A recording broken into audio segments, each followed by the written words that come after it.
आहे, महायुती एकसंघ, एकजूट आणि व्यवस्थित आहे. संजयजी, थोड्या वेळापूर्वीच आपण म्हणालेला होतात की उपमुख्यमंत्रीपद किंवा केंद्रीय मंत्रीपद अशी कोणतीही आम्हाला ऑफर नाहीये किंवा त्याची ती नाकारली देखील नाही असं म्हणालं होतं. पण आता चर्चा याच आहेत की उपमुख्यमंत्रीपदाची ऑफर आहे, एकनाथ शिंदे नाही तर दुसऱ्या कोणत्या तरी नेत्याला ऑफर आहे, काय वाटतं? नाही, आणखीन असे कोणत्याही प्रकारची आताही सांगतो तुम्हाला कोणती ऑफर नाहीये.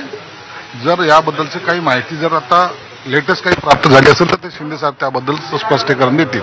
अमित शहा यांचा फोन येऊन गेला असं सांगितलं जातंय. ते शिंदे साहेबाला माहिती, त्याबद्दल कुणालाही बाकीच्यांना कुणाला माहिती मिळालेली नाही. म्हणून कदाचित प्रेस कॉन्फरन्स जी आयोजित केलेली आहे त्यामध्ये त्यांना काय फोन आले किंवा त्यांचं काय मत आहे ते सर्व स्पष्टपणे ते मांडतीलच. एक शक्यता सांगितली जाते ती म्हणजे एकनाथ शिंदे हे शिवसेना प्रमुख किंवा मुख्य नेते या पदावर राहतील आणि इतर सर्व जण जे आहेत ते मंत्रिमंडळामध्ये असतील, ते एक नेता म्हणून फक्त काम करतील. नाही, यावर सर्व निर्णय हा शिंदे साहेबांनी घ्यायचा आहे. शिंदे साहेब जो निर्णय घेतील तो आम्हाला मान्य असणारच आहे. म्हणून ह्या सगळ्या गॉसिप आहेत, काय घडणार आहे, कसं घडणार आहे, काय निर्णय घेणार आहे, हे जो पण शिंदे साहेब सांगत नाही तो पण त्याच्यावर कोणतंही भाष्य करणं योग्य नाही. एक शेवटचा प्रश्न आहे, श्रीकांत शिंदे यांना उपमुख्यमंत्री पदाची ऑफर आहे असं देखील आज एका पेपरमध्ये आलेलं आहे. फक्त बातम्या आहेत, बाकी काही नाही. तर